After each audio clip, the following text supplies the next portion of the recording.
സത്യത്തിൽ അതുകൂടി കോൺഗ്രസ് പറഞ്ഞാൽ ചിത്രം പൂർത്തിയാകുന്നു, രാഹുൽ മാങ്കൂട്ടത്തിൽ രാജിവെക്കണം എന്ന് തന്നെ പറയുക. അങ്ങനെ ആർജവത്തോടെ പറയേണ്ട സമയത്ത് അതുകൂടെ ചെയ്യണം. കാരണം കോൺഗ്രസ് ഇതുവരെ ചെയ്തതെല്ലാം മാതൃകാപരമായ കാര്യങ്ങൾ തന്നെയാണ്. അതെന്തുകൊണ്ടാണ് പറയാത്തതെന്ന് അവർ ഉത്തരം പറയണം. പക്ഷേ എൻ്റെ ചോദ്യം, അതുകൊണ്ട് വിഷയം തീരുമോ? രാഹുൽ മാങ്കൂട്ടത്തിൽ രാജിവെക്കില്ല എന്ന് നമുക്കൊക്കെ അറിയാം.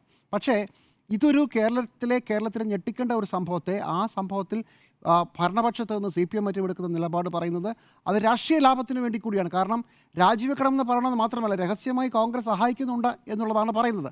അങ്ങനെയാണെങ്കിൽ അതിൻ്റെ വിശദാംശങ്ങളും കാര്യങ്ങളും അന്വേഷണത്തിൻ്റെ പുറത്തു വരണം.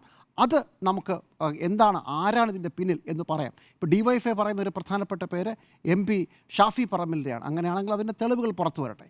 പക്ഷേ ഇതിനകത്തൊരു എത്തിക്കൽ ചോദ്യമുണ്ട്. പോലീസ് അറസ്റ്റ് ചെയ്ത് ജയിലിലായാൽ അയാളെ പാർട്ടിയിൽ നിന്ന്, അയാളുടെ ജനപ്രതിനിധി സ്ഥാനത്ത് നിന്നൊക്കെ അയാളെ പുറത്താക്കണം, അയാൾ രാജിവെച്ച് പോകണം എന്ന് ആവശ്യപ്പെടുമ്പോൾ സ്വർണ്ണക്കൊള്ള കേസിൽ ഒരു പ്രധാനപ്പെട്ട പദവിയിൽ നിൽക്കുന്ന 2 പേർ, പാർട്ടിക്കാരനായ ഒരാൾ, അങ്ങനെ 3 പേരും ഇതുപോലെ തന്നെ ജയിലിൽ കിടപ്പുണ്ട്.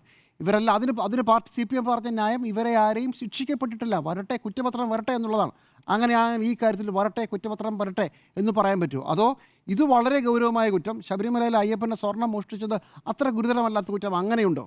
ഇത് 4 വോട്ടിന് വേണ്ടിയിട്ട് ഇങ്ങനെ ഒരു സംഭവത്തെ ഹൈജാക്ക് ചെയ്ത് ചർച്ച വഴിതിരിച്ച് പോകരുത് ദയവേത്. രാഷ്ട്രീയമാണ്, എന്ത് വേണമെങ്കിലും പറഞ്ഞോളൂ. പക്ഷേ കേരളം ഞെട്ടേണ്ട, കേരളം വിറങ്ങലിച്ച് നിൽക്കേണ്ട ഒരു സംഭവമാണ്. കാരണം ജനപ്രതിനിധിയാണ് ചെയ്തത്.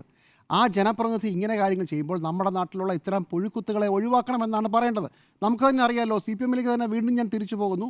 ഇതുപോലെ 2 തവണ പാർട്ടി നടപടിയെടുത്ത ശേഷം, പാർട്ടി നടപടി കൊണ്ട് പാർട്ടിക്കകത്ത് പലതും നഷ്ടപ്പെട്ട ആളുകൾ ഇതേ പാർട്ടിയുടെ, ഇതേ സർക്കാരിൻ്റെ വലിയ പദവികളിലേക്ക് വന്ന ചരിത്രം കൂടി നമുക്കുണ്ട്. അപ്പോൾ നമ്മൾ ഒരു സെൽഫ് കോൺട്രഡിക്ടറി ആയിട്ടും കാര്യങ്ങൾ പറയരുത്. ഒരു വിരൽ നിങ്ങൾ ചൂണ്ടുമ്പോൾ നിങ്ങൾക്കെതിരെ 2-3 വിരലുകളൊക്കെ ചൂണ്ടുന്നുണ്ട്.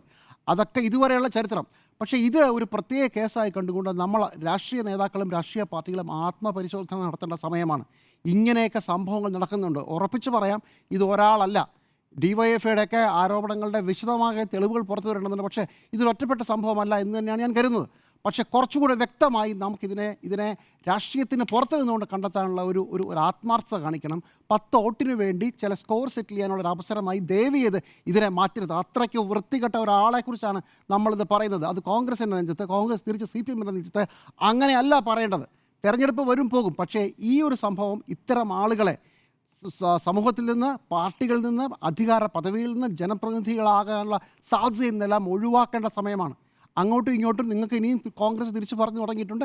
അങ്ങോട്ടും ഇങ്ങോട്ടും പറഞ്ഞ് വെറുതെ സമയം കളയരുത് എന്നുള്ളതാണ് എൻ്റെ നിലപാട്.